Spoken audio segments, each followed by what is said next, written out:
یہ قربانی کا وقت آیا تو رسول پاک صلی اللہ علیہ وسلم نے فرمایا، حضرت ابن عباس حضور کے چچا زاد ہیں، وہ کہتے ہیں نبی پاک علیہ السلام نے فرمایا فاطمہ اپنی قربانی کے قریب آ جاؤ اور گواہ بن جاؤ۔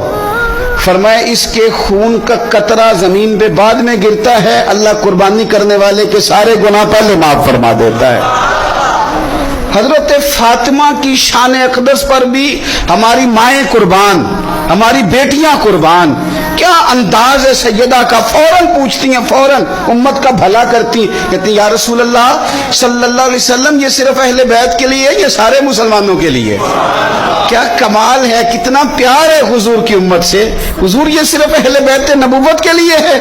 نبی پاک نے فرمایا نہیں فاطمہ یہ ساری امت کے لیے فضیلت ہے کہ قربانی کرنے والے کے جانور کا خون کا قطرہ بعد میں زمین پہ گرتا ہے، اللہ سارے گناہوں کو پہلے معاف کر دیتا ہے۔